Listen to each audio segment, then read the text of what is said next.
Bonjour à toutes et à tous, ici Monsieur Lambda. Aujourd'hui, on est à bord d'une Toyota CHR de première génération. On n'est pas sur la nouvelle génération. L'essai de la Toyota CHR 2, j'espère qu'il arrivera bientôt sur la chaîne. Mais là, on est sur un essai occasion. Et on est avec une voiture assez spéciale puisque la propriétaire de ce véhicule m'a fait confiance pour l'accompagner lors de son achat de ce CHR là. Donc elle a pu récupérer ce Toyota CHR avec une jolie remise de 500 € sur le prix. C'était un véhicule qui était affiché en frontal à 21 000 €, elle l'a reçu à 20 500 € parce que j'ai fait l'intermédiaire entre elle et la concession. Donc je suis assez content, je suis assez fier de pouvoir vous parler des premiers résultats du service que j'ai mis en place il y a quelques semaines. Et si vous avez besoin d'acheter une Toyota, qu'importe le modèle ou même une Lexus aussi, prenez rendez-vous comme d'habitude sur le lien que je vous laisse dans la description et je vais voir ce que je peux faire pour vous. Cela dit, on est là pour parler du CHR. Là, je démarre de Champagne-sur-Oise. J'étais au garage Pacemaker pour faire installer une plaque anti-vol concernant le catalyseur. Vous savez que les catalyseurs sont souvent volés, vandalisés sur les voitures hybrides. Et donc, j'ai proposé à ma cliente d'aller faire installer cette plaque anti-vol. Et j'ai été bien accueilli par Sébastien, le propriétaire du garage Pacemaker que je salue. Je vous mets l'adresse dans la description. La vidéo n'est pas sponsorisée, mais vous allez revoir ce garage très bientôt par rapport à la Lexus IS 250 qui est, je le rappelle, sera bientôt à gagner lors d'une tombola en ligne. Cette Toyota CHR de première génération donc, ça fait déjà assez longtemps qu'on la connaît et le CHR c'est quand même un modèle qui a replacé Toyota au centre du jeu par rapport au marché des SUV compacts. Là on est sur un SUV coupé en plus, mais oui, en termes de style, ce CHR, on l'aime ou on l'aime pas et c'est ça le plus important avec ce CHR parce que avant, le dessin des véhicules Toyota était assez insipide, on peut le dire, et ça laissait pas mal de personnes assez indifférentes. Avec ce CHR, on aime ou on n'aime pas, je le répète. Moi personnellement, je fais partie des personnes qui n'apprécient pas énormément le dessin de ce CHR, mais je peux comprendre qu'il plaise. Il a énormément plu parce que Toyota, avec le Toyota CHR, il a capté quand même pas mal de nouveaux clients. On retrouvera cette face avant qui, pour ma part, assez discutable. À l'arrière, c'est pareil. Et un profil avec une chute de pavillon, bien entendu, très filant puisqu'on est sur un SUV coupé. Ça va générer quelques désagréments au niveau de l'intérieur, mais j'y reviens vraiment juste après. Ce CHR, il avait au début un design assez clivant selon moi. Mais quand on voit le second CHR qui vient de sortir, on peut se dire que Toyota a poussé le bouchon encore plus loin.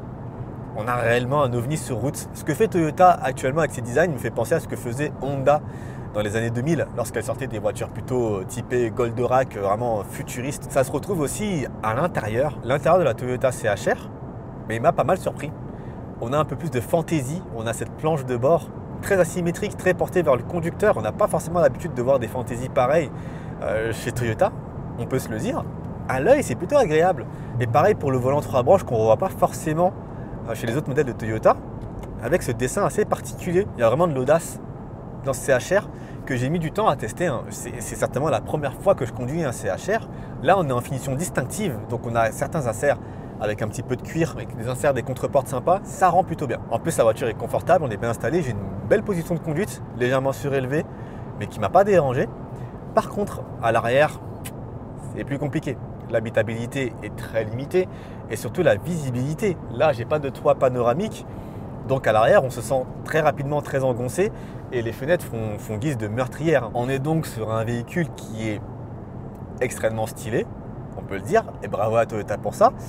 Mais on a pu le voir sur la chaîne, quand on fait le choix de privilégier le style, ça implique certains sacrifices. Et oui, au niveau de l'habitabilité, ce CHR qui des fois est pris pour une familiale est un peu limite.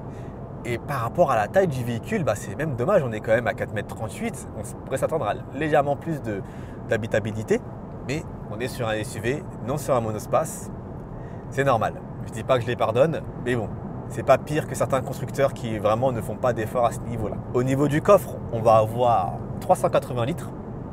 C'est plutôt correct. J'ai pu faire rentrer pas mal d'affaires, donc ça reste acceptable, tout à fait correct. Et au niveau de la motorisation, j'aurais pu vous dire que c'est une motorisation qu'on connaît, qui est très connue.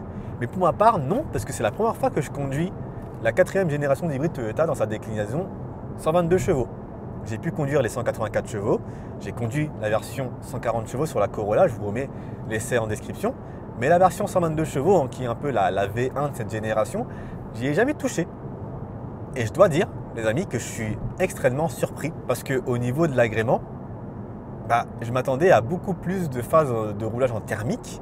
Et je suis assez surpris de voir que même sur départemental ou sur national, la voiture arrive à se mouvoir en full électrique à des vitesses comprises entre 80 et 90 km/h selon la gestion de votre élan. Je suis d'autant plus surpris qu'on a une puissance en retrait par rapport aux précédentes générations d'hybrides. Avant, on était sur 136 chevaux, là on est sur 122, mais on ne sent pas les 14 chevaux de moins, on ne les sent pas à l'usage. La voiture est beaucoup plus dynamique et vive que ma Toyota Auris hybride par exemple, ou ma CT200H, et c'est assez spécial. Après oui, lorsqu'on va écraser forcément, ça s'emballe. Mais on a rarement besoin d'écraser, on a rarement besoin de la puissance pour que ça s'emballe, et ça reste très agréable à amener. Très doux, beaucoup d'agréments, beaucoup de douceur, comme d'habitude, je vous le dis tout le temps à chaque fois que j'essaie des hybrides de toute façon. Mais là, j'ai été vraiment enchanté par cette expérience de conduite. Ça fait plus de 110 km que je roule avec et je suis vraiment très heureux. J'ai passé un bon moment au volant.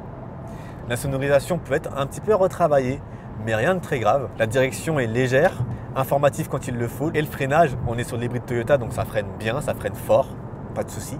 Et ma partie préférée sur cet essai, les amis, comme d'habitude, c'est la consommation. Je vous l'ai précisé, c'est ma première fois avec un modèle 122 chevaux hybride de chez Toyota. Je m'attendais à de bonnes consos, surtout avec ma conduite assez optimisée, j'en disconviens pas, mais là, je suis quand même assez bluffé. Sur un trajet de 90 km, mixte, ville, voie rapide, autoroute à 110 km/h, j'ai tiré une moyenne à l'ordinateur de bord de 3,8 litres au 100. 3,8 litres au 100, c'est exceptionnel. Et je pense que la future propriétaire de cette voiture-là, à qui je ramène le véhicule, va être très contente en termes de consommation. Là, je suis sur le chemin pour rentrer chez moi. On est sur de la voie rapide. Je suis en train de tout doucement de remonter vers les 4 litres, 4,1. Mais j'oscille entre ces deux valeurs. Et niveau conso, je suis désolé, ça me fait complètement oublier le diesel. Alors là, à ces valeurs-là, il ne faut plus me parler de diesel. La motorisation 122 chevaux, 122H des hybrides de Toyota, que vous pouvez retrouver sur la Corolla, sur la CHR, elle est à recommander absolument. Et je le redis, si vous en voulez une, si vous voulez que je vous aide à en acheter une, cliquez dans le lien, je remets ma pub. Mais ça peut être assez agaçant de faire constamment la pub de mon service, mais c'est ce qui me permet aussi de vivre. Donc je ne vais pas me priver. Mes amis, je suis vraiment bluffé. Et je ne peux que recommander ce véhicule qui, même s'il n'est pas très habitable à l'arrière, vous offre une fiabilité hors pair, vous offre une consommation, donc un coût d'utilisation très faible. Achetez une Toyota. Si vous voulez rouler en hybride, n'hésitez pas, allez chez Toyota. Sinon en thermique, Mazda, ça sera très bien aussi. Niveau équipement sur cette finition distinctive, on est plutôt bien équipé. On regrettera toujours l'absence de Android Auto et CarPlay sur ces générations de Toyota. Là on est sur une version 2017, donc on n'a pas cet équipement-là. Un écran tactile un petit peu à la ramasse, il est vrai. Mais sinon en termes d'équipement, on est bien. On a les sièges chauffants, on est dans la conduite, le régulateur adaptatif. En aide de parking, radar avant, arrière, même si la caméra de recul n'est pas dynamique. Et on a aussi l'assistance au parking automatique qui est là, disponible. Je ne l'ai pas encore essayé, mais l'option est là. Donc selon les finitions de votre CHR, vous allez pouvoir avoir une bonne batterie d'équipement. De toute façon, les Japonais sont connus pour être plutôt généreux sur ce volet-là. Donc les amis, je pense qu'on a fait le tour de la question par rapport à ce test occasion de cette CHR. Je remercie Morane de m'avoir fait confiance, de m'avoir permis de filmer cette vidéo. Et je la remercie une nouvelle fois de m'avoir fait confiance sur l'accompagnement, sur l'achat de ces véhicules aussi. Les amis, en espérant que vous roulez prudemment, en attendant la prochaine vidéo, comme d'habitude, moi je vous dis peace.